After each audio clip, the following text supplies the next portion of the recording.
इस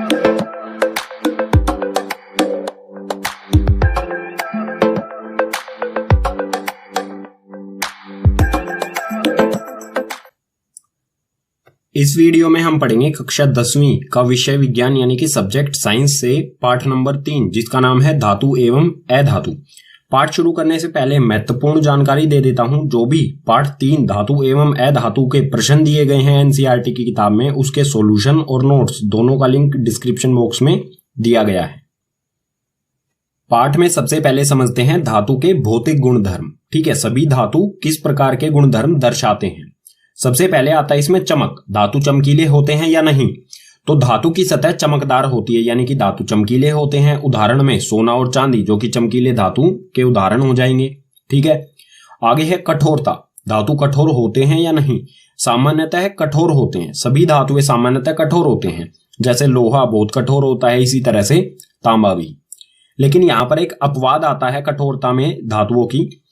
lithium, sodium और potassium ये ऐसे 3 धातु हैं जो कठोर नहीं होते, ये अत्यंत मुलायम होते हैं। ठीक है, और इतने मुलायम होते हैं कि इनको आप चाकू से आसानी से काट सकते हो। ठीक है, यानी कि इन तीनों धातुओं के अलावा सभी धातु कठोर होंगे। ठीक है, आगे है रूप अवस्था। रूप और अवस्था का अर्थ होगा धातु जो है वो ठोस होते हैं, द्रव होते हैं या गैस अवस्था में होते हैं।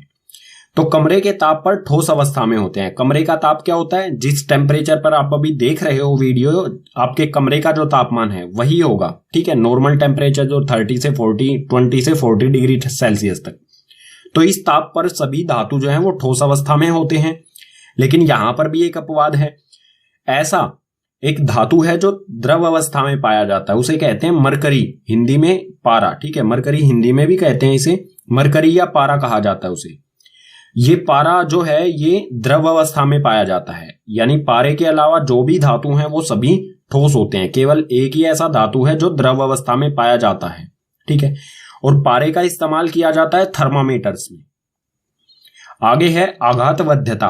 आघातवर्ध्यता का अर्थ होगा किसी चीज को पीट पीट कर पतली पतली परत बनाना, चादर बनाना उसकी। ठीक है, तो धातुओं को पीट कर पतली चादरों में परिवर्तित किया जा सकता है। ठीक है, यानी कि हम कह सकते हैं धातु जो है वो आघातवर्ध्य होते हैं, धातुओं की चादर बनाई जा सकती हैं। जैसे उदाहरण में हो जाएगा लोहे की चादरें। लोहे की चादर बनाई जाती हैं जो छतों पर लगाई जाती हैं, जिसे टीन कहा जाता है। ठीक है, धातु के भौतिक गुणधर्म में आगे है तन्यता। तन्यता का अर्थ होगा पतले तार बनाए जा सकते हैं या नहीं। तो धातुओं को पतली तार के रूप में बनाया जा सकता है, यानी कि धातुओं के तार बनाए जा सकते हैं और हम कह सकते हैं कि धातु जो है वो तन्य होते हैं। ठीक है, उदाहरण में हो जाएगा तांबे के तार। तांबे के तार बनाए जाते हैं पतले पतले, जिन्हें घरों में बिजली के लिए उपयोग किया जाता है। आगे है विद्युत व ऊष्मा के चालक। विद्युत यानी कि बिजली। बिजली और ऊष्मा के चालक होते हैं या नहीं? सामान्यतः विद्युत व ऊष्मा के चालक होते हैं, दोनों के चालक होते हैं धातु, विद्युत के भी और ऊष्मा के भी। उदाहरण में हो जाएगा चांदी, तांबा, लोहा और भी बहुत सारे उदाहरण हो जाएंगे। ठीक है, लेकिन इसमें एक अपवाद है, उसे ध्यान रखना है। सीसा और पारा ऊष्मा के कुचालक होते हैं। दो धातु, एक तो सीसा और एक पारा, जिसे मरकरी भी कहते हैं पारे को। तो सीसा और पारा ऊष्मा के कुचालक होते हैं। कुचालक होने का अर्थ होगा जो भी ऊष्मा है इनमें एक जगह से दूसरी जगह नहीं जा सकती है। आगे है घनत्व। सामान्यतः घनत्व और गलनांक अधिक होता है। जो भी धातु होते हैं उनका घनत्व भी और गलनांक भी। गलनांक का अर्थ होगा तरल अवस्था, किस ताप पर वो तरल अवस्था में आते हैं। तो गलनांक का जो ताप है वो अधिक होता है। ठीक है, तापमान। लेकिन यहां पर हमें एक अपवाद याद रखना है। सोडियम और पोटेशियम का घनत्व कम होता है। 2 ऐसे धातु होते हैं, सोडियम, पोटेशियम, या हम इसमें लिथियम भी डाल सकते हैं। ये जो धातु हैं इनका घनत्व बहुत कम होता है। ठीक है, इनके अलावा सभी धातुओं का घनत्व भी और गलनांक भी अधिक होता है।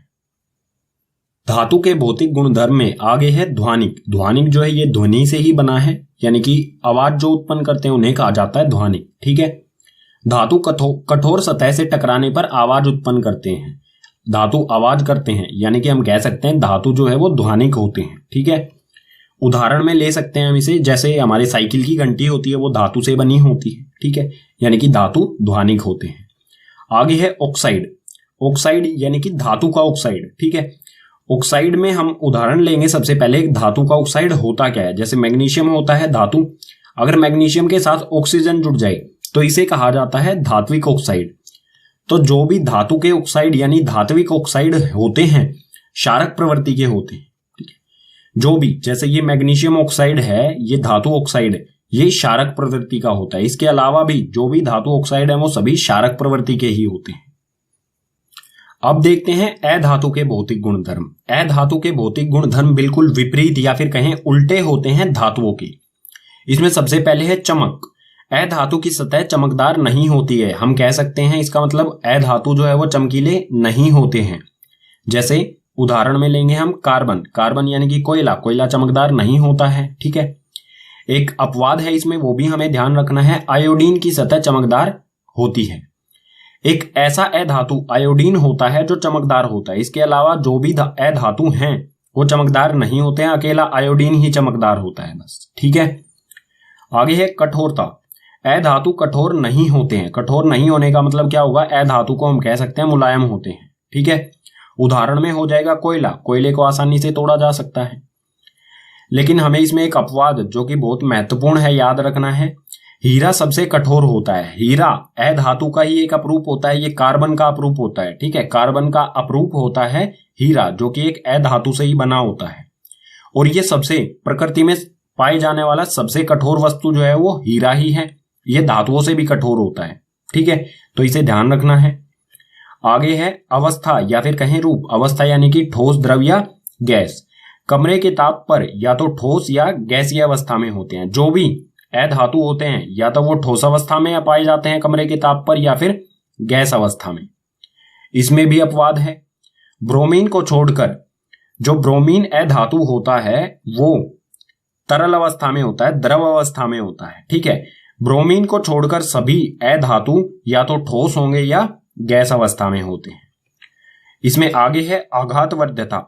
अधातु आघातवर्ध्य नहीं होते हैं। आघातवर्ध्यता का अर्थ होगा कि इनको पतली चादरों में नहीं बनाया जा सकता है। ठीक है, अधातु के हम चादरें नहीं बना सकते हैं पीट पीट कर। अगर हम इन्हें पीटेंगे तो ये बिखर जाएंगे टुकड़ों में। जैसे हम कोयले को अगर किसी पत्थर से तोड़ें तो वो बिखर जाता है टुकड़ों में, उसकी चादरें नहीं बन सकती हैं। अधातु के भौतिक गुणधर्म में आगे है तन्यता। तन्यता का मतलब तार बनाए जा सकते हैं या नहीं। जिसके तार बनाए जा सकते हैं उसे कहेंगे तन्य। तो अधातुओं को पतली तार के रूप में नहीं बनाया जा सकता, यानी कि अधातुओं के तार नहीं बन सकते हैं, इसलिए हम कहेंगे अधातु जो है वो तन्य नहीं होते हैं। ठीक है, आगे है विद्युत व ऊष्मा के चालक।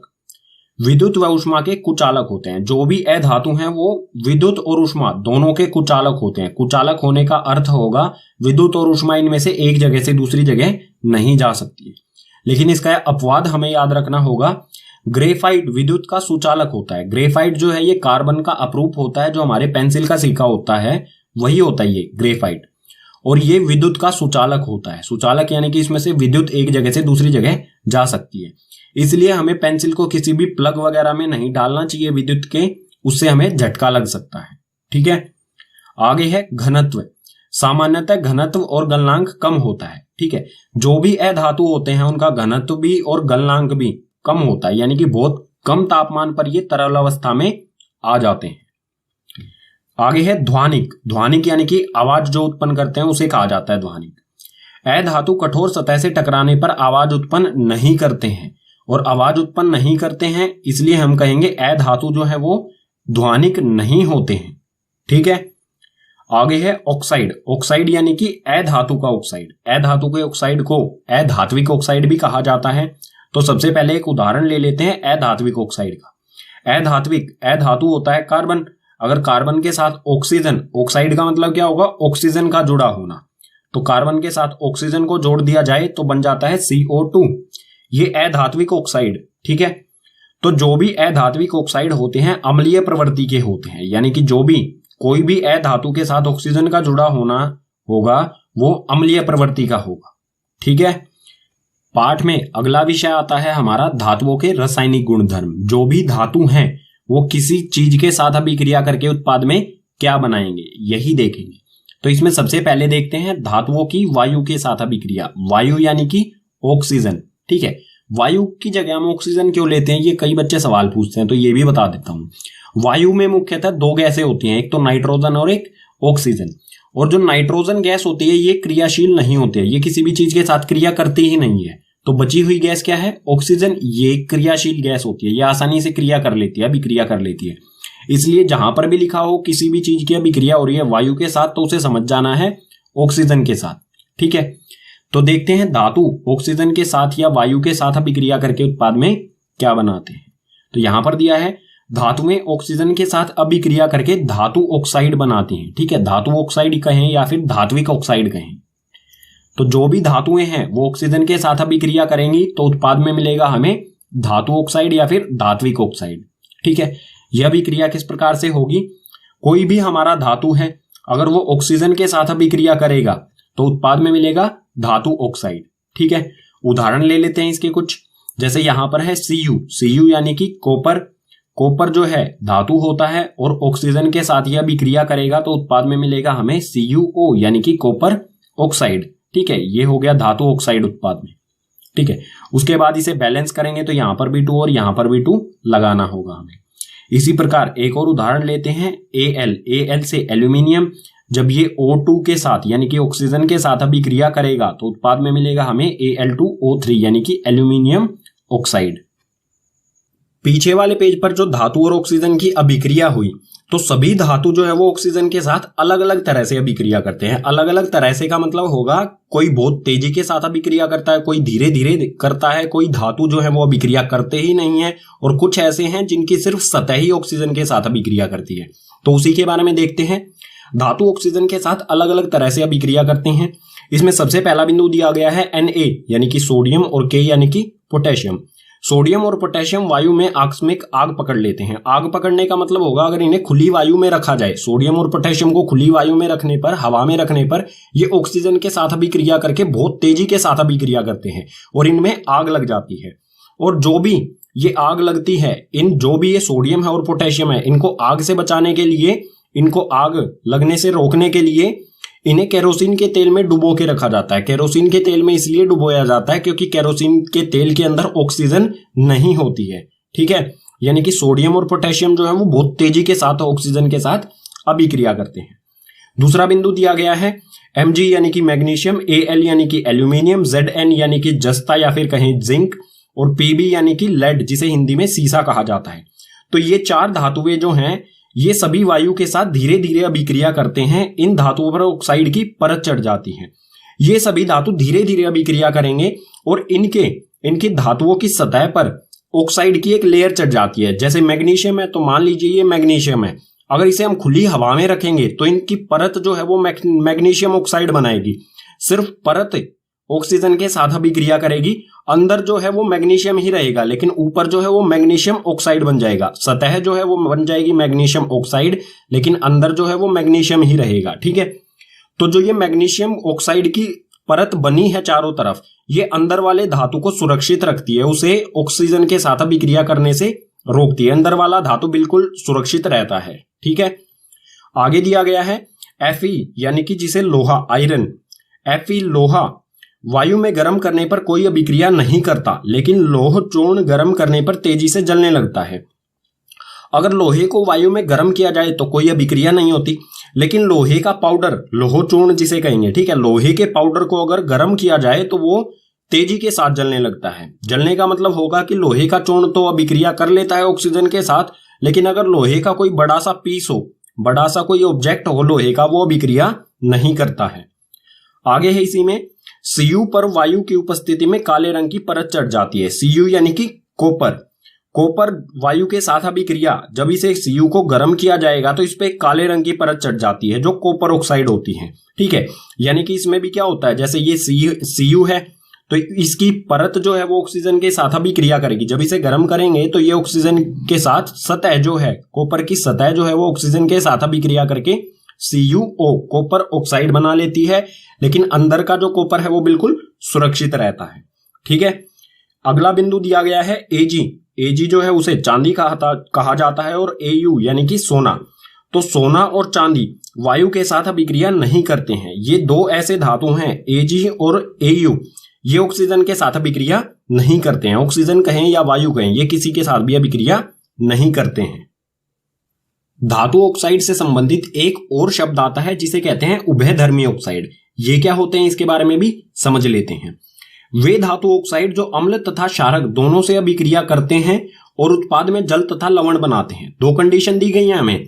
ऐसे धातु ऑक्साइड में जैसे हो गया मैग्नीशियम ऑक्साइड, ठीक है, पीछे वाली अभिक्रियाओं में जो धातु ऑक्साइड बन रहे थे, मैग्नीशियम ऑक्साइड, कॉपर ऑक्साइड, जो भी धातु ऑक्साइड हैं, वो धातु ऑक्साइड जो अम्ल और क्षारक दोनों के साथ अभिक्रिया करें और साथ में उत्पाद में क्या दे, जल और लवण बनाए। दोनों चीजें होनी चाहिए, अम्ल तथा क्षारक दोनों के साथ अभिक्रिया भी करते हों और उत्पाद में जल तथा लवण बनाते हों, उसे कहा जाएगा उभयधर्मी ऑक्साइड। ठीक है, उदाहरण ले लेते हैं कुछ।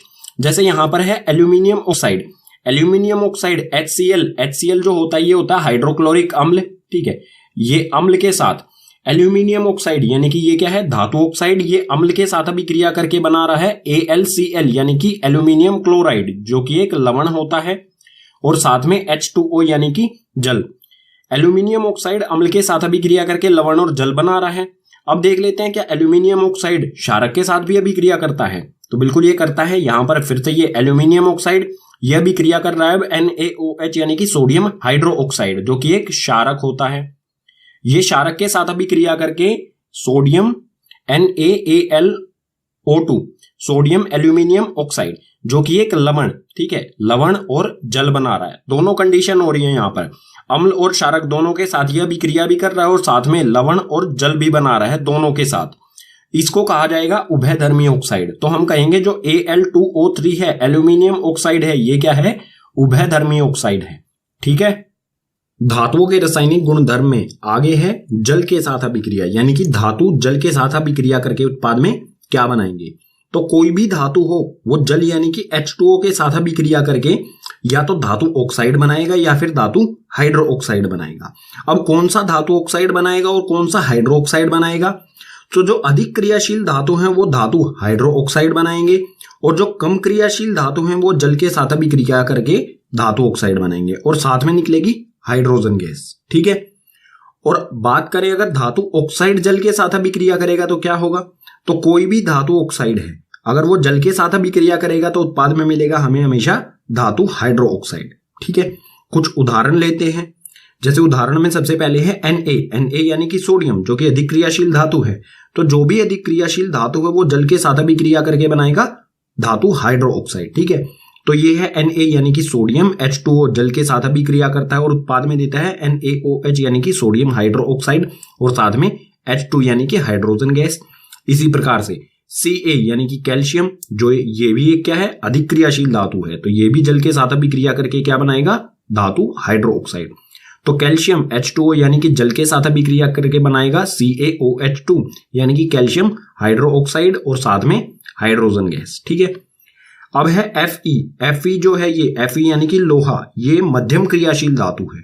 तो अधिक क्रियाशील धातु तो बनाते हैं हाइड्रो ऑक्साइड, मध्यम क्रियाशील धातु जो है वो बनाएंगे धातु ऑक्साइड। तो Fe यानी कि लोहा H2O के साथ अभिक्रिया करके, जल के साथ अभिक्रिया करके बनाएगा ये Fe3O4 यानी कि धातु ऑक्साइड और साथ में हाइड्रोजन। ठीक है, उसके बाद जब इन इक्वेशंस को बैलेंस करेंगे तो ये 3, 4 जो भी है इसे बैलेंस किया गया है। ठीक है, पीछे वाले पेज पर हमने देखा जल और धातु की अभिक्रिया। तो जो भी धातु होते हैं वो जल की अलग अलग अवस्था के साथ अभिक्रिया करते हैं। जल की अलग अलग अवस्था का अर्थ होगा कुछ जो धातु हैं वो ठंडे जल के साथ अभिक्रिया करते हैं, कुछ गर्म जल के साथ अभिक्रिया करते हैं और कुछ ऐसे धातु हैं जो जल वाष्प यानी कि जल की भाप के साथ अभिक्रिया करते हैं। उसी के बारे में देखते हैं। अलग अलग धातु जल की अलग अलग अवस्था के साथ अभिक्रिया करते हैं। इसमें सबसे पहला बिंदु दिया गया है Na यानी कि सोडियम, K यानी कि पोटेशियम और Ca यानी कि कैल्शियम। ये तीनों धातु ठंडे पानी के साथ अभिक्रिया करते हैं। ठीक है, सोडियम, पोटेशियम और कैल्शियम ठंडे पानी के साथ अभिक्रिया करते हैं।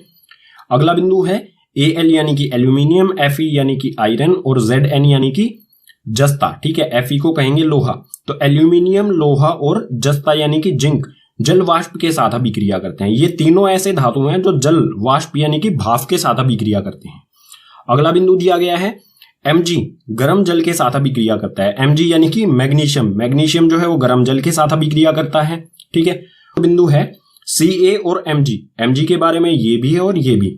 कैल्शियम और मैग्नीशियम अभिक्रिया के दौरान जल की सतह पर आ जाते हैं क्योंकि उत्पन्न हाइड्रोजन गैस के बुलबुले CO और Mg की सतह पर चिपक जाते हैं। जब कैल्शियम और मैग्नीशियम की अभिक्रिया होती है या फिर हम कहें जल में कैल्शियम और मैग्नीशियम को जब डाला जाता है तो जो हाइड्रोजन गैस निकलती है इस अभिक्रिया में वो इन पर चिपक जाती है, कैल्शियम और मैग्नीशियम पर चिपक जाती है। ठीक है, इसकी वजह से हाइड्रोजन गैस इन पर चिपकने हाइड्रोजन गैस के बुलबुले बन के इन पर चिपक जाते हैं, तो उन बुलबुलों की वजह से ये सतह पर तैर के आ जाते हैं। ठीक है, आखिरी बिंदु दिया गया है Au यानी कि सोना, Ag यानी कि चांदी, Cu यानी कि कॉपर और Pb यानी कि सीसा। ये सभी धातु जो है वो जल के साथ अभिक्रिया नहीं करते हैं। ठीक है, ये चारों धातु अभिक्रिया नहीं करते।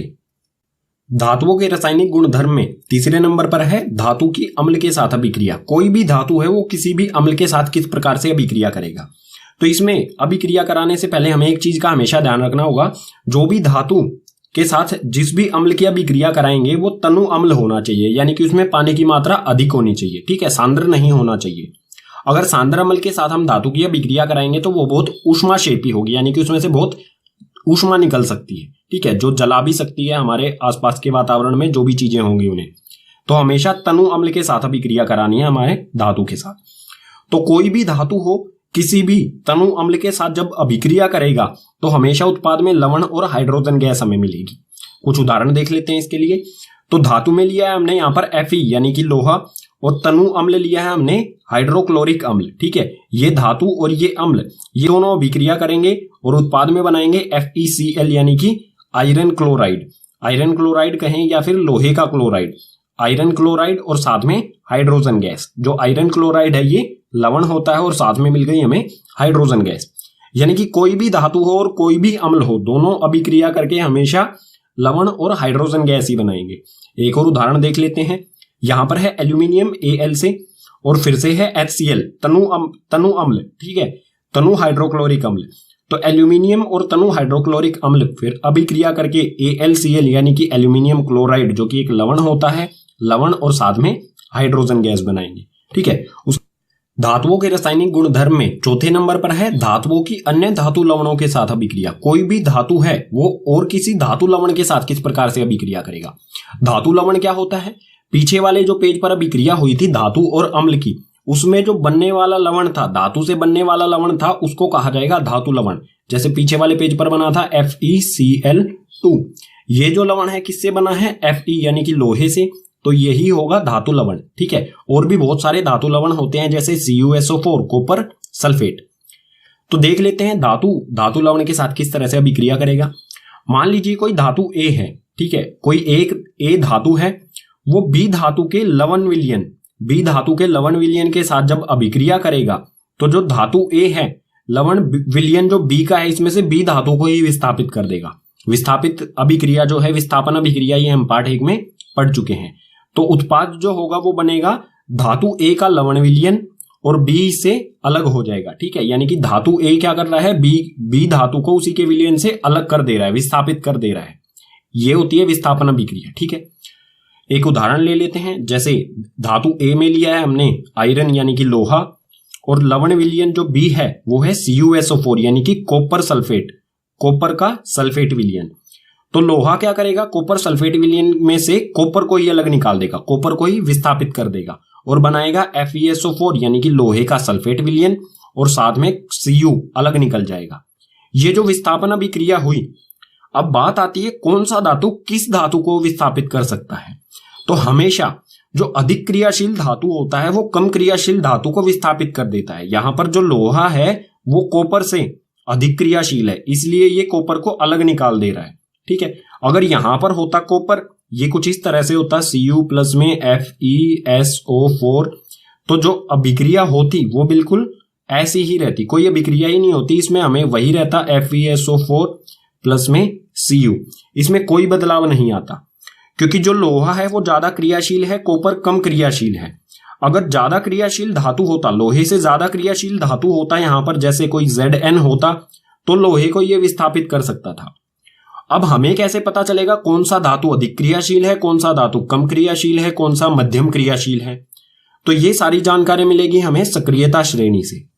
सक्रियता श्रेणी बहुत महत्वपूर्ण है। अगले पेज पर बिल्कुल विस्तार से यानी कि डिटेल में पढ़ते हैं इसे। अब देखते हैं सक्रियता श्रेणी। सक्रियता श्रेणी होती क्या है?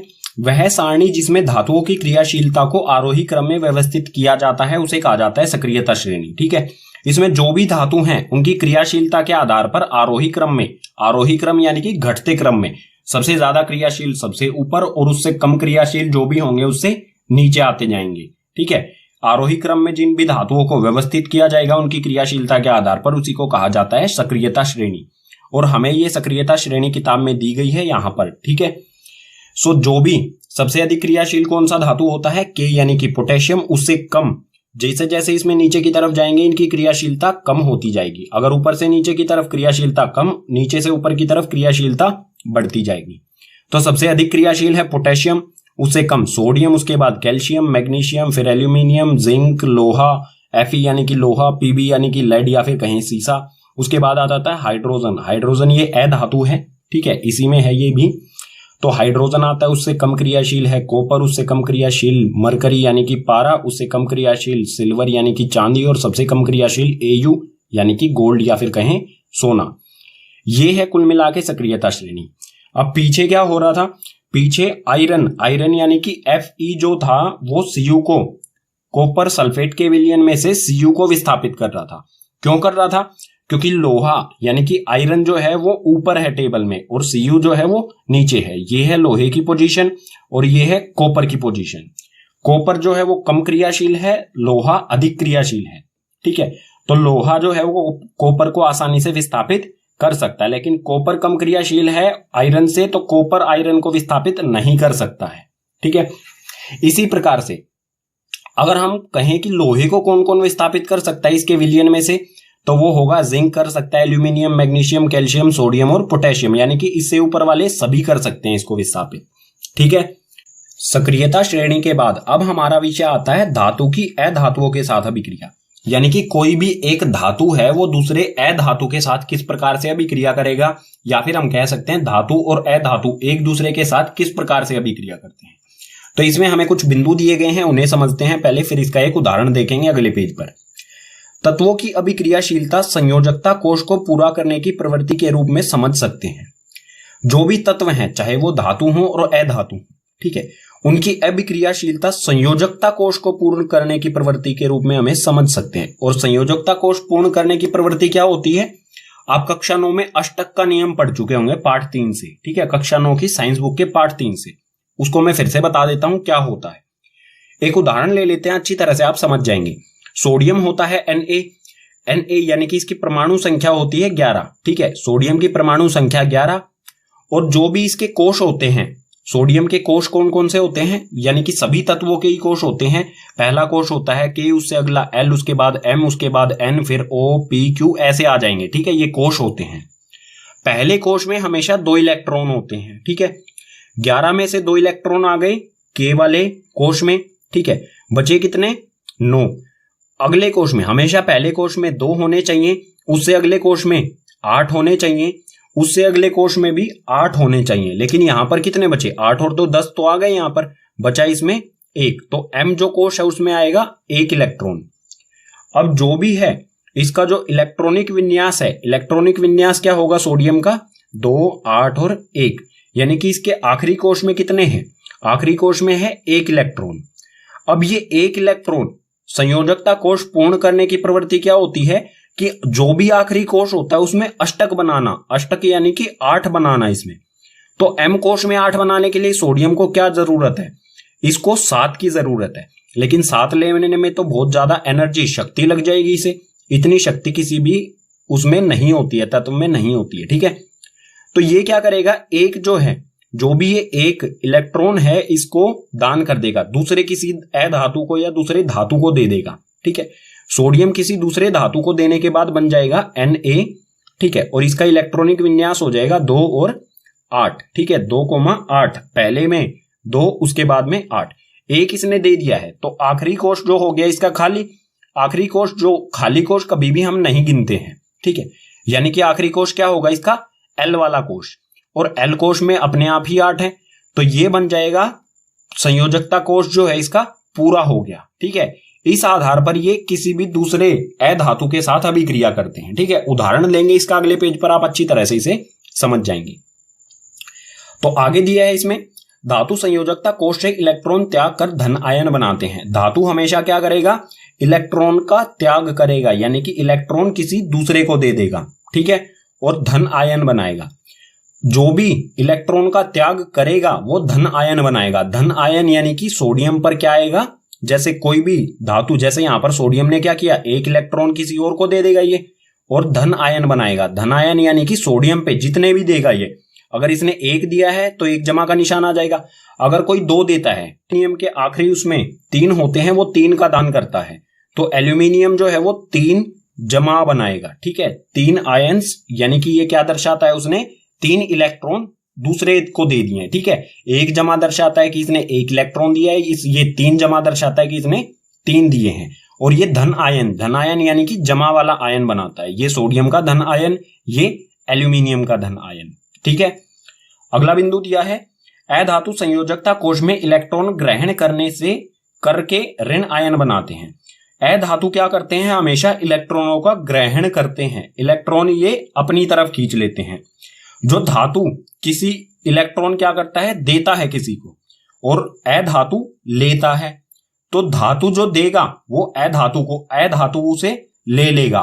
ठीक है, जैसे क्लोरीन है, क्लोरीन जो है वो 1 इलेक्ट्रॉन की से जरूरत होती है, तो ये 1 इलेक्ट्रॉन किसी धातु से ले लेता है और बनाता है ऋण आयन। ऋण आयन यानी कि घटा वाला आयन, तो Cl घटा का आयन बनाता है ये। ठीक है, जैसे ये धन आयन बनते हैं, इसी प्रकार से ये देने के बाद देने वाला हमेशा जमा में आयन बनाएगा और लेने वाला हमेशा घटा वाले आयन बनाएगा। ठीक है, अगला बिंदु दिया है, ऐसे यौगिक जो इलेक्ट्रॉनों के आदान प्रदान द्वारा बनते हैं उन्हें आयनिक यौगिक कहते हैं। अब जो भी यौगिक बनेगा, धातु और अधातु किस प्रकार से अभिक्रिया करते हैं, आयनों के आदान प्रदान से। ठीक है, इलेक्ट्रॉन्स या फिर कहें आयंस इलेक्ट्रॉन्स के आदान प्रदान से बनते हैं, और जो भी इलेक्ट्रॉन के आदान प्रदान से बनने वाला यौगिक है उन्हें कहा जाता है आयनिक यौगिक। ठीक है, जैसे इसका उदाहरण हो जाएगा आयनिक यौगिक का NaCl। यहां पर क्या करता है, Na जो है वो 1 इलेक्ट्रॉन क्लोरीन को दे देता है। ठीक है, और इनसे बनता है NaCl। इसे देखते हैं ये किस प्रकार बनता है एक आगे वाले पेज पर। अब देखते हैं आयनिक यौगिक का एक उदाहरण, जो कि है सोडियम क्लोराइड यानी कि NaCl। ये किस तरह से बनता है, तो इसमें धातु जो है वो है Na यानी कि सोडियम, और क्लोरीन अधातु है क्लोरीन। ठीक है, तो सबसे पहले देखते हैं सोडियम जो है इसके इलेक्ट्रॉनिक विन्यास क्या होगा। तो सोडियम की परमाणु संख्या होती है 11। इसका इलेक्ट्रॉनिक विन्यास में पीछे वाले पेज पर भी बता चुका हूं, वो होता है 2, 8 और 1। ठीक है, और इसी प्रकार से क्लोरीन जो है उसके परमाणु संख्या होती है 17। इसका इलेक्ट्रॉनिक विन्यास क्या होगा, पहले में 2, उससे अगले में 8, उससे अगले में बचे हुए जितने भी 2 और 8 हो गए 10, अगले में बचे हुए आ जाएंगे 7। तो इसके में सोडियम के आखिरी कोष में है 1 इलेक्ट्रॉन और क्लोरीन के आखिरी कोष में है 7 इलेक्ट्रॉन। ये किस प्रकार से एक दूसरे के साथ अभिक्रिया करेंगे, सोडियम Na के आखिरी कोष में है 1 इलेक्ट्रॉन, तो इसे हम इसके चारों ओर एक बिंदु से दर्शाएंगे। ठीक है, ये जो बिंदु लगाया है ये है इसके चारों तरफ 1 इलेक्ट्रॉन। ठीक है, आखिरी कोष वाला। और क्लोरीन में है 7, तो ये बनाया हमने क्लोरीन, इसमें है ये कांटे से बना रहा हूं मैं। ठीक है, क्रॉस कर रहा हूं जो ये है इसके इलेक्ट्रॉन, तो 7 हैं कुल, 4 हो गए, ये 5, 6 और 7। अब ये दोनों किस प्रकार से अभिक्रिया करेंगे, जो सोडियम के पास 1 है, सोडियम को जरूरत अष्टक बनाने की कोशिश करेगा, ये भी और ये भी। इसको 1 की जरूरत है, इसके पास 1 ज्यादा है। अगर ये 1 इसको दे देता है तो इसके 8 भी हो जाएंगे और इसके भी आखिरी कोष में 8 ही बचेंगे। तो सोडियम क्या करेगा, ये वाला जो इलेक्ट्रॉन है क्लोरीन को दे देगा। ठीक है, ये पहुंच गया क्लोरीन के पास। अब आप देखेंगे कि सोडियम का भी आखिरी कोष 8 बचा, यानी कि सोडियम का भी कोष पूरा हो गया और क्लोरीन के भी पूरे 8 हो गए। ठीक है, अब सोडियम ने अगर 1 दिया है तो सोडियम जो है वो Na जमा का होगा, धन आयन बनाएगा, और क्लोरीन ने जितना भी लिया है, क्लोरीन ने 1 लिया है तो क्लोरीन ऋण आयन बनाएगा। ठीक है, Na जो है वो जमा का होगा, धन आयन यानी कि जमा का आयन, और क्लोरीन घटा का आयन, ऋण आयन कहेंगे इसे। ठीक है, अगर हम इसके जो इक्वेशन की फॉर्म में अगर हम इसे लिखना चाहें तो वो किस प्रकार से होगा, Na का इलेक्ट्रॉनिक विन्यास है 2, 8, 1। ठीक है, ये एक इलेक्ट्रॉन अलग कर देगा अपने से, ठीक है, आखिरी कोश का एक इलेक्ट्रॉन अलग कर देगा तो बनाएगा Na जमा, ठीक है। Na जमा वाला जो है ये क्या हो गया 2 और 8। Na जमा का जो इलेक्ट्रॉनिक विन्यास होगा 2 8, ठीक है, और एक इलेक्ट्रॉन आ गया यहां पर, ठीक है। अब क्लोरीन क्या करेगा, क्लोरीन यहां पर आ गया, क्लोरीन का इलेक्ट्रॉनिक विन्यास है 2 8 और 7। जो एक इलेक्ट्रॉन सोडियम ने अलग किया था ये आ गया यहां पर, ठीक है। एक इलेक्ट्रॉन क्या करेगा, ये क्लोरीन अपने साथ जोड़ लेगा और क्लोरीन नेगेटिव बनाएगा, नेगेटिव यानी कि घटा वाला ऋण आयन बनाएगा ये 2 8 और 8, ठीक है। ये हो गई इसकी सूत्र में अगर हम लिखना चाहें तो इसे, ठीक है। धातु और अधातु की परस्पर अभिक्रिया से जो आयनिक यौगिक बनते हैं उनके कुछ गुणधर्म देख लेते हैं।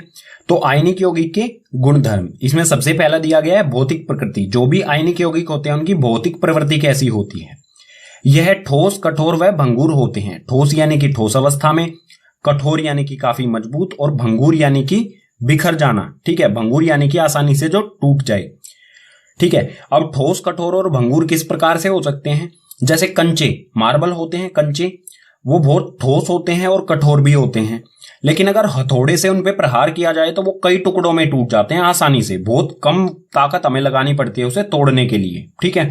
तो ऐसी कोई चीज जो भंगुर उसे कहेंगे हम, जो आसानी से टूट भी जाए, ठीक है, ठोस भी हो और आसानी से टूट भी जाए, तो वो होगा भंगुर, ठीक है। दूसरा बिंदु दिया गया है गलनांक एवं कथवांक। गलनांक यानी कि ऐसा तापमान जिस पर वो पिघलना शुरू कर दे, और कथवांक यानी कि ऐसा तापमान जिस पर वो उबलना शुरू कर दे।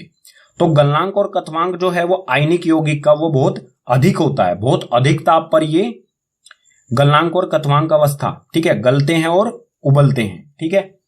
अगला है घुलनशीलता। घुलनशीलता यानी कि किस किस चीज में इन्हें घोला जा सकता है या घुल सकते हैं ये। जल में घुलनशील परंतु पेट्रोल केरोसिन में अघुलनशील होते हैं।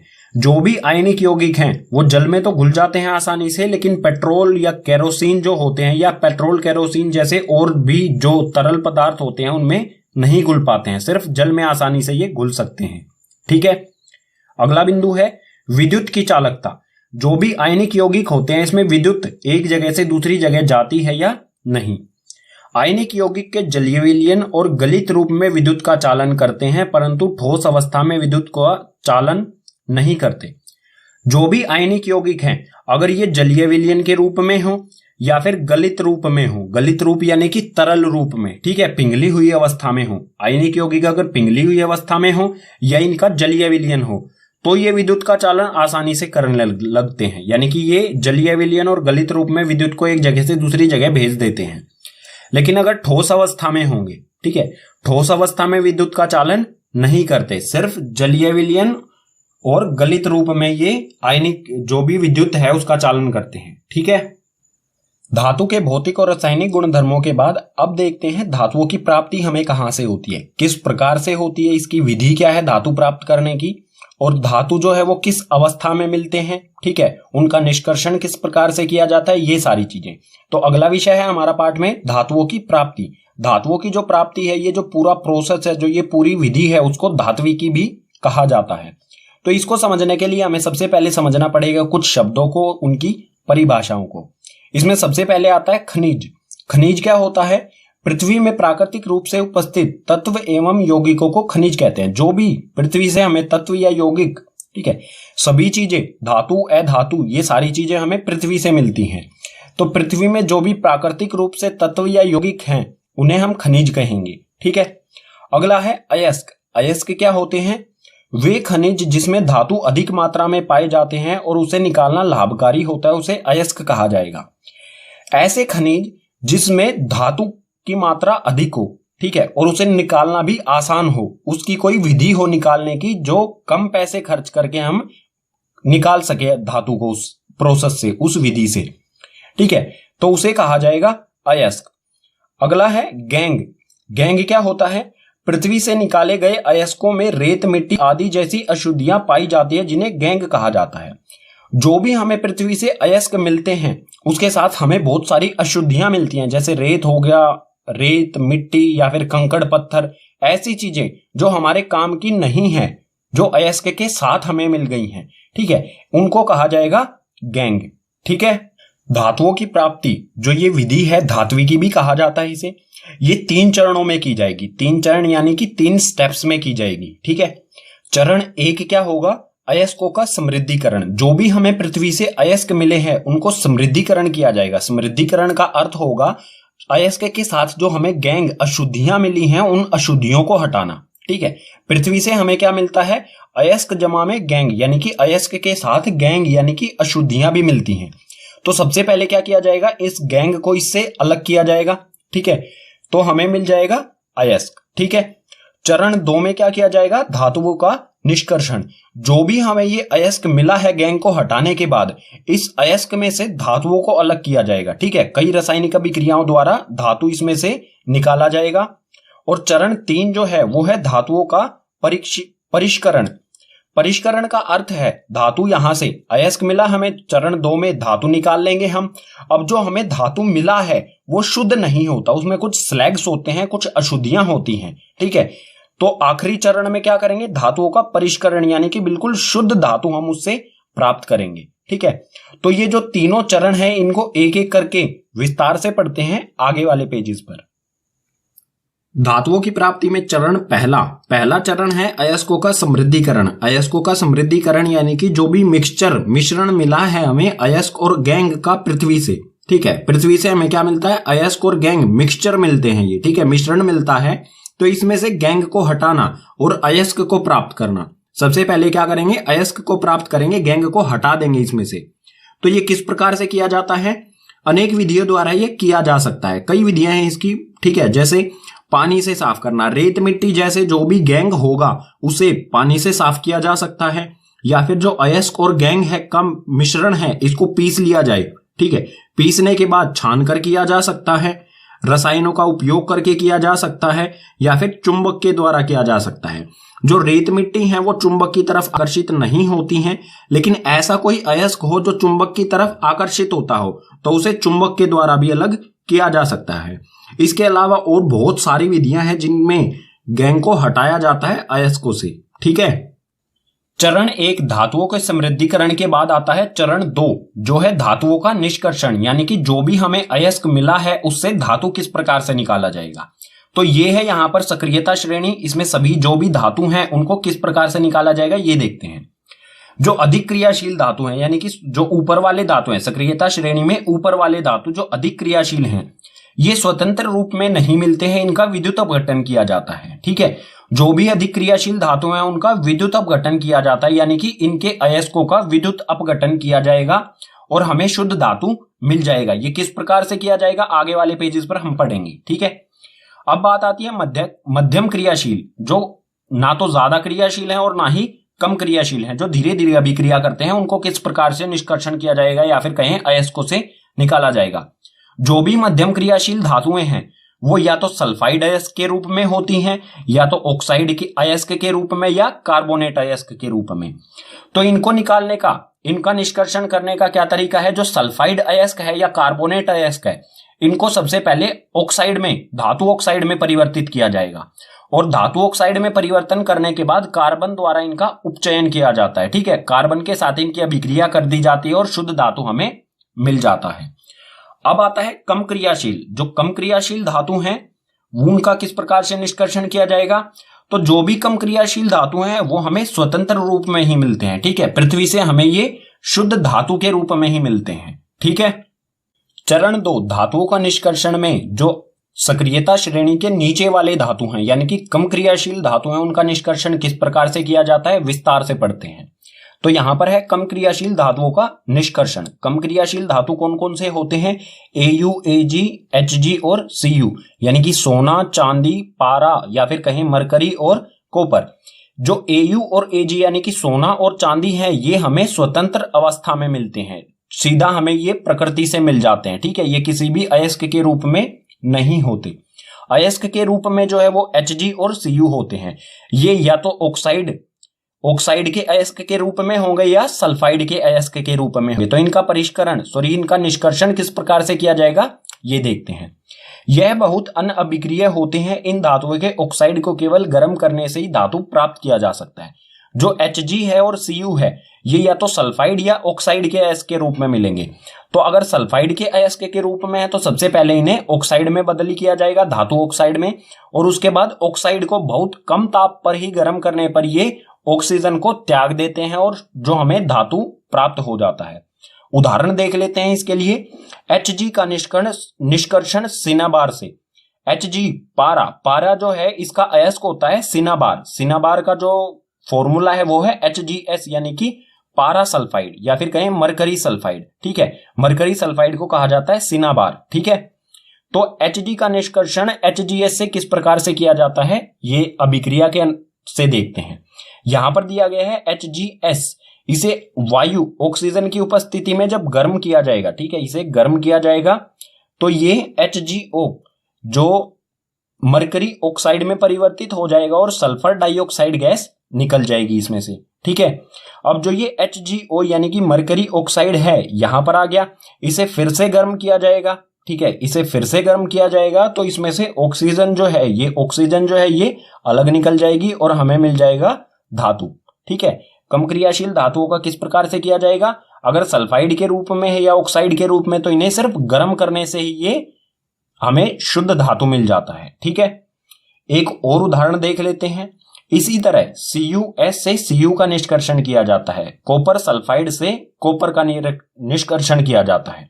यह है कॉपर सल्फाइड, ऑक्सीजन की उपस्थिति में इसे गर्म किया जाएगा। ठीक है, गर्म करने पर यह परिवर्तित हो जाएगा कॉपर ऑक्साइड में और सल्फर डाइऑक्साइड इसमें से निकल जाएगी गैस। ठीक है, अब जो कॉपर ऑक्साइड है ये आ गया कॉपर ऑक्साइड। अगर इसको कॉपर सल्फाइड, ठीक है, ये जो कॉपर सल्फाइड है और कॉपर ऑक्साइड, अगर इन दोनों को इकट्ठा, इन दोनों की अभिक्रिया कराई जाए, इन दोनों को इकट्ठा रख के गर्म किया जाए तो जो है हमें कॉपर और सल्फर डाइऑक्साइड मिल जाते हैं। ठीक है, ये मिल गया हमें कॉपर।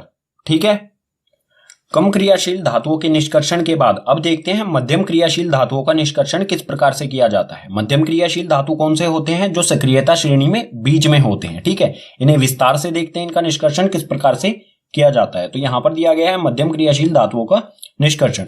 मध्यम क्रियाशील धातु होते कौन कौन से हैं, तो इसमें होता है Zn हो गया, Fe हो गया, इसी प्रकार से और भी धातु। ठीक है, तो जो भी ये धातु होते हैं इनके बारे में दो बिंदु दिए गए हैं हमें। यह धातु या तो सल्फाइड या तो कार्बोनेट अयस्क के रूप में पाए जाते हैं। ठीक है, जो भी ये धातु हैं इनके अयस्क कौन से होते हैं, या तो सल्फाइड होगा या कार्बोनेट अयस्क के रूप में हमें मिलेंगे। इन धातुओं के ऑक्साइड से प्राप्त करना अधिक आसान होता है। जो भी ये धातु हैं मध्यम क्रियाशील धातु हैं, इनके ऑक्साइड से इन धातुओं को प्राप्त करना आसान होता है। यानी कि क्या कहना चाह रहा है, जो सल्फाइड अयस्क होगा या कार्बोनेट अयस्क होगा, सबसे पहले क्या किया जाएगा, इन सल्फाइड अयस्क को या कार्बोनेट अयस्क को धातु ऑक्साइड में बदला जाएगा। ठीक है, और उसके बाद धातु ऑक्साइड को से हम धातु प्राप्त कर लेंगे। ठीक है, सल्फाइड अयस्क से धातु का निष्कर्षण सबसे पहले देखते हैं। जो सल्फाइड अयस्क होता है उससे धातु का निष्कर्षण किस प्रकार से किया जाता है, अगले पेज पर देखेंगे कार्बोनेट अयस्क से धातु किस प्रकार से निष्कर्षण किया जाता है। ठीक है, तो यहां पर है सल्फाइड अयस्क से धातु का निष्कर्षण। सल्फाइड अयस्क से धातु का जो निष्कर्षण है उस प्रोसेस को, उस प्रक्रिया को कहा जाता है भर्जन प्रक्रिया। ठीक है, ये क्या होता है, सल्फाइड अयस्क को वायु की उपस्थिति में अधिक ताप पर गर्म करने पर यह ऑक्साइड में बदल जाता है। ठीक है, जो भी सल्फाइड, किसी भी धातु का सल्फाइड अयस्क है उसको अधिक ताप पर वायु की उपस्थिति में अगर गर्म किया जाएगा तो ये ऑक्साइड में बदल जाएगा, धातु ऑक्साइड में बदल जाएगा। ठीक है, एक उदाहरण ले लेते हैं। उदाहरण में दिया गया है यहां पर ZnS यानी कि जिंक सल्फाइड, जो कि एक मध्यम क्रियाशील धातु है। ठीक है, जिंक सल्फाइड का जो अयस्क है इसको ऑक्सीजन की उपस्थिति में अधिक तापमान इसे दिया जाएगा, अधिक ताप पर इसे गर्म किया जाएगा वायु की उपस्थिति यानी कि ऑक्सीजन की उपस्थिति में, तो ये बदल के हो जाएगा ZnO यानी कि जिंक ऑक्साइड, और साथ में सल्फर डाइऑक्साइड जो गैस है वो निकल जाएगी। हमें यहां पर क्या मिल गया, जिंक ऑक्साइड। ठीक है, आगे वाले पेजेस पर हम देखेंगे कि जिंक ऑक्साइड से धातु किस प्रकार से निकाला जाता है। ठीक है, पीछे वाले पेज पर हमने पढ़ा था जो सल्फाइड के अयस्क होते हैं मध्यम क्रियाशील धातुओं के, उनसे धातु ऑक्साइड किस प्रकार से बनाया जाता है। ठीक है, पहले क्या किया जाएगा, धातु ऑक्साइड में परिवर्तन करेंगे दोनों का, सल्फाइड का भी और कार्बोनेट का। तो कार्बोनेट के अयस्क से धातु ऑक्साइड किस प्रकार से बनाया जाता है यही देखते हैं। कार्बोनेट अयस्क से धातु का निष्कर्षण। जो कार्बोनेट अयस्क से धातु का निष्कर्षण किया जाता है, इस प्रोसेस को कहा जाता है निस्तापन। ठीक है, यानी कि कार्बोनेट अयस्क, धातु कार्बोनेट का जो अयस्क है उसको धातु ऑक्साइड में बदली करना, उसको कहा जाएगा निस्तापन। तो कार्बोनेट अयस्क को वायु की सीमित मात्रा या फिर कहें अनुपस्थिति में अधिक ताप पर गर्म करने पर यह ऑक्साइड के रूप में परिवर्तित हो जाता है। जो भी कार्बोनेट का अयस्क होता है, धातु कार्बोनेट का जो भी अयस्क है, अगर उसको या तो वायु हो ही ना या फिर सीमित मात्रा में वायु हो, इसमें गर्म किया जाएगा तो वो ऑक्साइड, धातु ऑक्साइड में परिवर्तित हो जाएगा। ठीक है, इसका एक उदाहरण देख लेते हैं। यहां पर दिया गया है ZnCO3 यानी कि जिंक कार्बोनेट। ये जो अयस्क है इसको गर्म किया जाएगा। ठीक है, इसमें यहां पर क्या है, ऑक्सीजन पहले से ही है, O3 है, तो इसको वायु की यानी कि ऑक्सीजन की अनुपस्थिति में, जहां पर ऑक्सीजन ना हो वहां पर इसे गर्म किया जाएगा, तो ये बदली हो जाएगा ZnO यानी कि जिंक ऑक्साइड में, और कार्बन डाइऑक्साइड जो गैस है वो बाहर निकल जाएगी। जो भी प्रोसेस था, पीछे वाला जो भर्जन था, सल्फाइड अयस्क को धातु ऑक्साइड में हमने ZnO में बदला था, और निस्तापन विधि द्वारा यानी कि कार्बोनेट अयस्क को भी हमने किस में बदल लिया, ZnO यानी कि ऑक्साइड में। तो भर्जन और निस्तापन विधियों से हमने धातु ऑक्साइड प्राप्त हुआ। जो भी अब धातु ऑक्साइड है, धातु ऑक्साइड से धातु किस प्रकार से प्राप्त किया जाएगा ये देखते हैं अगले पेज पर। मध्यम क्रियाशील धातुओं के सल्फाइड और कार्बोनेट अयस्क को हमने भर्जन और निस्तापन विधि से धातु ऑक्साइड में परिवर्तित किया। अब जो भी हमें धातु ऑक्साइड मिला था उदाहरण में, भर्जन से भी हमें क्या मिला था, ZnO, और निस्तापन से भी हमें ZnO ही मिला था। ठीक है, उदाहरण जो हमने लिया था। तो अब ये जो ZnO है, इसमें से ऑक्सीजन को हटा के किस प्रकार से धातु प्राप्त किया जाएगा ये देखते हैं। तो धातु ऑक्साइड का अपचयन, जो भी ये धातु ऑक्साइड है इसका किया जाएगा अपचयन। अपचयन के बारे में आप पाठ 1 में पढ़ चुके होंगे। अपचयन का अर्थ क्या होता है, ऑक्सीजन को हटाना। ठीक है, अपचयन का अर्थ होता है ऑक्सीजन को हटाना, किसी भी चीज से ऑक्सीजन का हटना अपचयन कहलाता है। और ये किस प्रकार से किया जाता है, अपचयन के लिए कुछ अपचायकों का उपयोग किया जाता है। अपचायक क्या होते हैं, ठीक है, जो भी अपचयन है उसके लिए कुछ अपचायकों का प्रयोग किया जाता है। अपचायक वो होते हैं जो ऑक्सीजन को अपनी तरफ खींच लेते हैं। और अपचायक के अगर कुछ उदाहरण की बात करें, कुछ अपचायक के उदाहरण जैसे कार्बन जो है वो ऑक्सीजन को अपनी तरफ खींच लेता है और बनाता है कार्बन मोनोऑक्साइड। इसी प्रकार से कार्बन मोनोऑक्साइड भी ऑक्सीजन को खींच लेता है, बनाता है कार्बन डाइऑक्साइड। और जो H2 है, हाइड्रोजन भी अपनी तरफ खींच लेता है ऑक्सीजन को और बनाता है H2O यानी कि जल। एक इसका उदाहरण ले लेते हैं। ठीक है, ये था हमारा ZnO।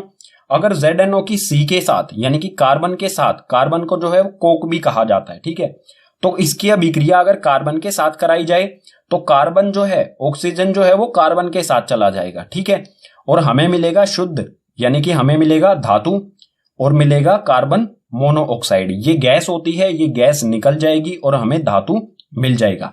कम क्रियाशील और मध्यम क्रियाशील धातुओं के निष्कर्षण के बाद अब देखते हैं अधिक क्रियाशील धातुओं का निष्कर्षण किस प्रकार से किया जाएगा। अधिक क्रियाशील यानी कि जो सक्रियता श्रेणी में ऊपर की ओर दिए गए हैं। ठीक है, और इनके कुछ उदाहरण हो जाएंगे अधिक क्रियाशील धातुओं के, जैसे कि K यानी कि पोटेशियम, Na यानी कि सोडियम, Ca यानी कि कैल्शियम, Mg यानी कि मैग्नीशियम, इसके अलावा एल्यूमिनियम भी आता है इसमें। ठीक है, तो अधिक क्रियाशील धातुओं का निष्कर्षण यानी कि इन धातुओं को किस प्रकार से प्राप्त किया जाएगा इनके अयस्कों से। इसमें पहला बिंदु दिया गया है, यह धातु अत्यधिक क्रियाशील होने के कारण अपचयन नहीं किया जा सकता है। जो भी ये धातु हैं बहुत अधिक क्रियाशील होते हैं, इसलिए जो भी इनके ऑक्साइड होंगे, जैसे सोडियम ऑक्साइड हो गया, तो सोडियम ऑक्साइड का अपचयन नहीं किया जा सकता, यानी कि जो सोडियम के साथ ऑक्सीजन जुड़ा है उस ऑक्सीजन को नहीं हटाया जा सकता है। जो भी हमारे उपचायक होते हैं, उपचायक कौन कौन से होते हैं, जैसे कार्बन हो गया, कार्बन मोनोऑक्साइड हो गया, या फिर हाइड्रोजन, इनके द्वारा ऑक्सीजन को नहीं हटाया जा सकता है। ठीक है, यानी कि जो भी ये विधि है, ऑक्सीजन अपचयन विधि, इस पर लागू नहीं होगी। तो इनका निष्कर्षण किस प्रकार से किया जाएगा, इन धातुओं को विद्युत अपघटन द्वारा प्राप्त किया जाएगा। विधि है ये विद्युत अपघटन विधि द्वारा इन धातुओं को प्राप्त किया जाता है। विद्युत अपघटन के लिए सबसे पहले क्या होना चाहिए, जो भी ये धातु हैं इनके अयस्क या तो हमें जो है वो धातु लवण के रूप में ही मिलते हैं, या फिर और किसी भी अलग रूप में भी हैं, तो उन्हें सबसे पहले धातु लवण में परिवर्तित किया जाएगा। ठीक है, तो जो भी हमें धातु लवण मिला, धातु लवण का उदाहरण देख लेते हैं, जैसे NaCl, NaCl यानी कि सोडियम क्लोराइड, सोडियम से बनने वाला लवण है ये, ठीक है। तो NaCl से Na यानी कि सोडियम का निष्कर्षण किस प्रकार से किया जाएगा, NaCl से सोडियम किस प्रकार से प्राप्त किया जाएगा, इसे डायग्राम से समझते हैं। सबसे पहले जो भी हमारा सोडियम क्लोराइड है, इसको द्रव अवस्था यानी कि गलित अवस्था, इसे अधिक ताप पर गलित अवस्था में लाया जाएगा, तरल, ठीक है। इसे पिघलाया जाएगा और पिघला के इस बड़े से टब जो दिख रहा है आपको, इसमें डाला जाएगा। इसमें जो नीला नीला दिख रहा है आपको, ये है सोडियम क्लोराइड, ठीक है। इसमें दो रोड लगाई जाएंगी, एक तो होगी कैथोड और एक एनोड। कैथोड यानी कि ऋणी जिस पे चार्ज होता है, और एनोड यानी कि जिस पे धनात्मक चार्ज होता है, ठीक। अब जैसे ही इसमें से इसे एक बैटरी के साथ कनेक्ट किया जाएगा, जैसे ही विद्युत इसमें से प्रवाहित होगी, ठीक है, तो जो सोडियम और क्लोरीन है, इनके बीच का जो आबंध है वो टूट जाएगा और सोडियम बनेगा Na पॉजिटिव चार्ज और क्लोरीन जो होगा वो नेगेटिव चार्ज, यानी कि सोडियम धनात्मक चार्ज क्योंकि ये एक इलेक्ट्रॉन का त्याग कर देता है, और क्लोरीन जो होगा वो ऋणी चार्ज होगा क्योंकि ये एक इलेक्ट्रॉन ग्रहण करता है। तो जो सोडियम हमेशा जमा वाला चार्ज जो है वो किसकी तरफ आकर्षित होता है, घटा की तरफ। तो जो सोडियम है वो कैथोड की तरफ आकर्षित होगा और जो क्लोरीन है वो एनोड यानी कि जमा की तरफ आकर्षित होगा, ठीक है। और क्लोरीन एनोड पर आकर गैस के रूप में यहां से निकल जाएगा एनोड से, और जो भी हमारा सोडियम धातु है वो कैथोड पर आकर निक्षेपित हो जाएगा। निक्षेपित यानी कि यहां पर आकर इस पे चिपक जाएगा, इकट्ठा हो जाएगा। सोडियम धातु हम कहां से प्राप्त करेंगे, कैथोड से, यानी कि जो भी अधिक क्रियाशील धातु हैं वो हमें कहां पर मिलेंगी, कैथोड पे। हमेशा धातु जो है वो हमें कैथोड से ही मिलेगा, और जो भी अधातु होगा लवण में, धातु लवण में जो भी अधातु होगा वो एनोड पर इकट्ठा होगा, ठीक है। धातु हमें मिल जाएगा कैथोड से। तो इसमें भी यही दिया गया है, धातु कैथोड पर मिलेगा हमें और क्लोरीन एनोड पर, ठीक है। क्लोरीन एनोड पर आएगी लेकिन गैस बन के निकल जाएगा, ठीक है। कम क्रियाशील, मध्यम क्रियाशील और अधिक क्रियाशील धातुओं के निष्कर्षण से जो हमें धातु प्राप्त हुआ है उसमें भी कुछ अशुद्धियां होती हैं जिन्हें अपद्रव्य कहा जाता है, ठीक है। उनको हटाना जरूरी होता है, नहीं तो वो धातु को कमजोर बनाती हैं, ठीक है। तो उनको हटाने के लिए हम करते हैं चरण 3 जो है धातुओं का परिष्करण, ठीक है। जो भी अपद्रव्य होते हैं उनको हटाने के लिए हम उपयोग में लाते हैं धातुओं का परिष्करण। ये किस प्रकार से किया जाता है, इसमें बिंदु दिया गया है, हमें इसे पढ़ते हैं। धातुओं से अपद्रव्य, अपद्रव्य को इंग्लिश में स्लैग्स कहा जाता है, ठीक है। तो जो भी अपद्रव्य है उसको हटाने के लिए सबसे अधिक उपयोगी विधि है विद्युत अपघटनी परिष्करण, ठीक है। इस विधि का उपयोग ज्यादातर लाया जाता है, ये बहुत आसान विधि है, सस्ती भी पड़ती है, इसलिए विद्युत अपघटनी परिष्करण किया जाता है जो भी हमें धातु प्राप्त हुआ है, ठीक है। एक उदाहरण से इसे समझते हैं। मान लीजिए हमें कॉपर, ठीक है, कॉपर का परिष्करण करना है, कॉपर जो है उसको शुद्ध बनाना है, ठीक है। तो क्या किया जाएगा, कॉपर को शुद्ध बनाने के लिए सबसे पहले अगर कॉपर को बनाना है तो हम एक सल्फेट का विलयन लेंगे, कॉपर का ही, CuSO4। ये विलयन हम एक टम्बलर में डालेंगे, ठीक है। ये बाल्टी सी जो दिख रही है इसमें क्या है, कॉपर सल्फेट का विलयन है, ठीक है। ये कॉपर सल्फेट का विलयन है। इसमें 2 रोड लगाई जाएंगी कॉपर की ही, एक तो बिल्कुल शुद्ध कॉपर की कॉपर धातु की, ठीक है, कैथोड पर लगाई जाएगी कॉपर की, और एक वो लगाई जाएगी जिसमें से हमें ऐसा कॉपर जिसमें से हमें अपद्रव्य को निकालना है, यानी कि अशुद्ध जो कॉपर की रोड है वो लगाई जाएगी एनोड पर, ठीक है। कैथोड जो है वो माइनस यानी कि ऋणी चार्ज होता है और एनोड जो है वो धनात्मक चार्ज होता है। तो कॉपर की शुद्ध धातु की जो रोड है वो लगाई जाएगी पतली, ठीक है, पतली लगाई जाएगी कैथोड पर, और एनोड पर अशुद्ध कॉपर की मोटी रोड लगाई जाएगी।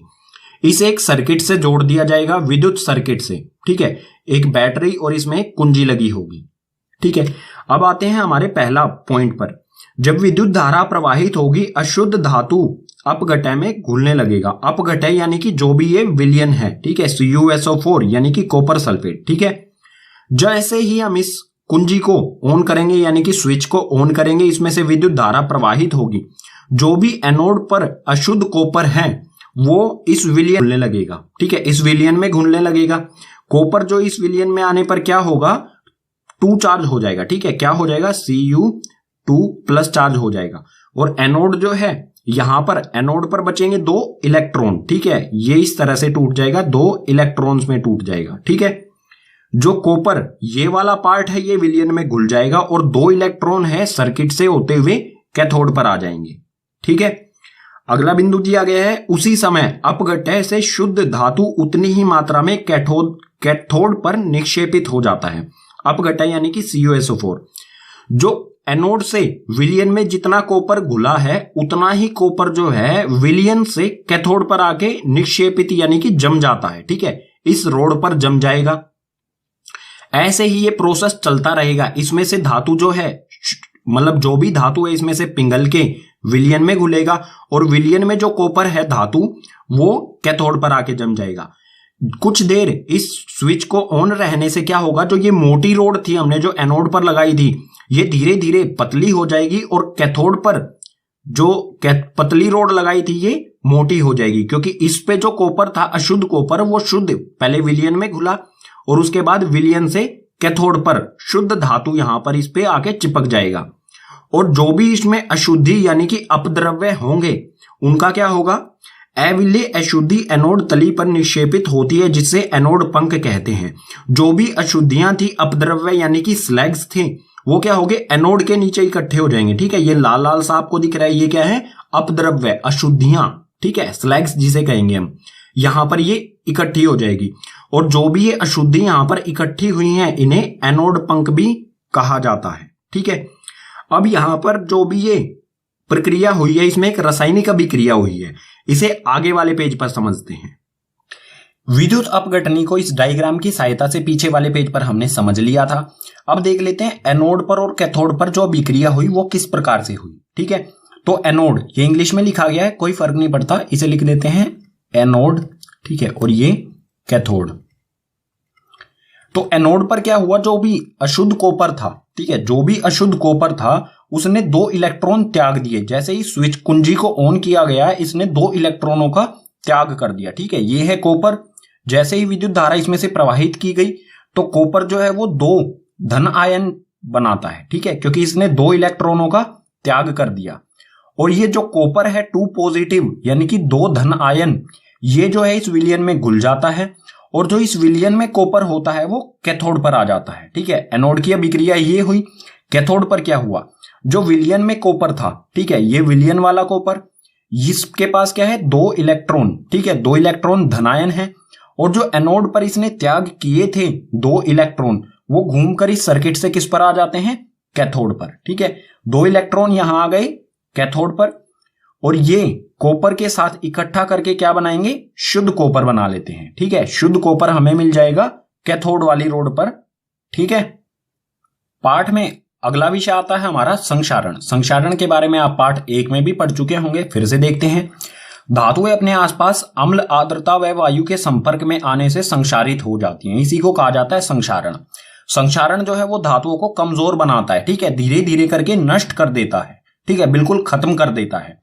इसके कुछ उदाहरण देख लेते हैं। सिल्वर वायु की उपस्थिति में काला हो जाता है, यानी कि सिल्वर जब वायु के संपर्क में आता है तो इस पे जो संक्षारण होता है वो काले रंग की इस पे परत चढ़ जाती है जिससे सिल्वर कमजोर हो जाता है। सिल्वर यानी कि चांदी। ठीक है, इसी प्रकार से कॉपर आर्द्र CO2 आर्द्र कार्बन डाइऑक्साइड के साथ अभिक्रिया करके कॉपर कार्बोनेट बनाता है। ठीक है, हरे रंग का बन जाता है। जो भी कॉपर होता है वो आर्द्र यानी कि नमी वाली कार्बन डाइऑक्साइड के साथ अभिक्रिया करेगा और जो भी कॉपर है उसके ऊपर एक हरे रंग की परत आ जाती है। वो क्या होती है, वो होती है कॉपर कार्बोनेट। ठीक है, इसी प्रकार से लोहा आर्द्र वायु के संपर्क में आने पर सतह पर भूरे रंग की परत बनाता है। जो भी लोहा होता है वो वायु, नमी वाली वायु के संपर्क में आने पर उस पे भूरे रंग की एक परत बन जाती है जो लोहे को कमजोर बनाती है और धीरे धीरे उसे नष्ट कर देती है। यानी कि संक्षारण जो है वो धातुओं को क्या करता है, नष्ट कर देता है धीरे धीरे। ठीक है, और संक्षारण जो है जल और वायु, जहां पर जल और वायु दोनों चीजें हैं तभी संक्षारण पॉसिबल है, तभी संक्षारण हो सकता है। ठीक है, अगर अकेला जल है तो संक्षारण नहीं होगा या फिर अकेली वायु है तो भी संक्षारण नहीं होगा। तो जो लोहा है वो वायु के संपर्क में आने से किस प्रकार से उसमें संक्षारण यानी कि जंग लगता है, क्योंकि वायु में भी जो है वो जल वाष्प होता है। ठीक है, जल जो है वाष्प के रूप में होता है वायु में, इसीलिए जो भी धातुएं हैं वो वायु आर्द्र वायु यानी कि ऐसी वायु जिसमें पानी की मात्रा है वाष्प के रूप में, उसके संपर्क में आने पर धातुओं का संक्षारण होता है। तो धातुओं को संक्षारण यानी कि गलने से, नष्ट होने से किस प्रकार बचाया जा सकता है, ये देखते हैं अगले पेज पर। अब देखते हैं संक्षारण से धातुओं को किस प्रकार से बचाया जा सकता है। तो संक्षारण से सुरक्षा, धातुओं को संक्षारण से बचाने के लिए विभिन्न विधियां अपनाई जाती है। कई सारी विधियां हैं जिससे संक्षारण, धातुओं को संक्षारण होने से बचाया जा सकता है। जैसे पेंट कर देना, तेल लगा देना या फिर ग्रीस लगा देना। ठीक है, पेंट करने से क्या होता है, वायु का संपर्क जो है धातु से हट जाता है। ठीक है, तेल लगाने से भी वायु का संपर्क, या फिर ग्रीस लगा देते हैं उससे भी।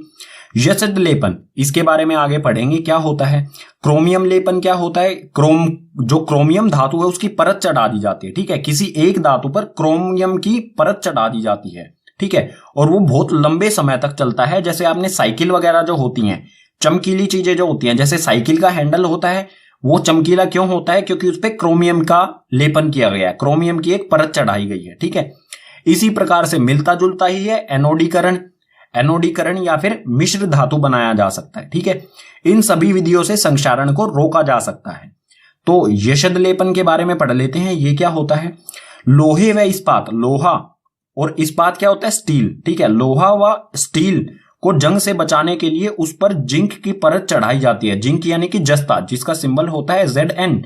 जो लोहा और स्टील है उस पर जिंक की परत चढ़ा दी जाती है। जो ये जिंक की परत है ये थोड़ी थोड़ी सी भूरे ब्राउन रंग की होती है। ठीक है, इस प्रक्रम को ही यशद लेपन कहा जाता है। ठीक है, यानी कि लोहे और इस्पात यानी कि स्टील, लोहे और स्टील पर जब जिंक की परत चढ़ाई जाए तो उसे कहा जाएगा यशद लेपन। और मिश्र धातु क्या होते हैं, ठीक है, यहां पर एक शब्द और आया है मिश्र धातु बनाकर। तो मिश्र धातु किस प्रकार से बनाए जाते हैं और होते क्या हैं। मिश्र धातु, यह दो या दो से अधिक धातु या धातु और धातु या अधातुओं का समांगी मिश्रण होता है। समांगी मिश्रण जो है इसके बारे में आप कक्षा 9 में पढ़ चुके हैं। तो या इसमें क्या होता है, दो धातु या दो से अधिक धातु या फिर धातु के साथ अधातु का समांगी मिश्रण बनाया जाता है। ठीक है, इसके कुछ उदाहरण ले लेते हैं जिससे आप अच्छी तरह से समझ जाएंगे।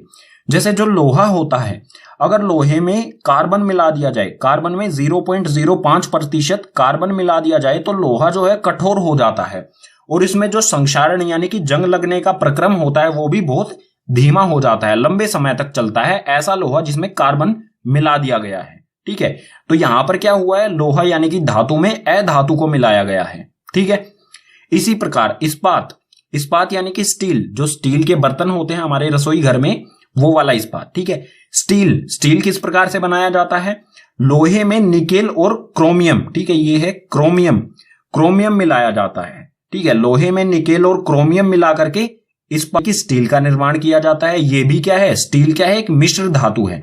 इसी प्रकार से पीतल जो है वो कॉपर और जिंक यानी कि जस्ता, ठीक है, जिंक जिसका सिंबल होता है Zn। तो पीतल जो है उसमें क्या किया जाता है, कॉपर और जिंक का वो समांगी मिश्रण होता है। इसी प्रकार से कांसा क्या होता है, कॉपर और टीन का समांगी मिश्रण। ये सभी क्या है, मिश्र धातु। और मिश्र धातु जो बनाए जाते हैं उनका कारण क्या होता है, क्योंकि ये लंबे समय तक चलते हैं, इनमें संक्षारण, इनमें जंग जो भी है या संक्षारण कहें वो नहीं होता है। इन पे हमें किसी भी तरह का पेंट करने की आवश्यकता नहीं होती। ठीक है, इसी के साथ पाठ हो जाता है कंप्लीट। उम्मीद करूंगा आपको सभी पाठ के विषय समझ आए होंगे। अगर आपको सभी विषय समझ आए हैं तो इस वीडियो को अपने क्लासमेट के साथ शेयर कीजिए। अगर कोई भी ऐसा विषय रह गया है जो समझ नहीं आया है उसे कमेंट बॉक्स सेक्शन में मेंशन कीजिए।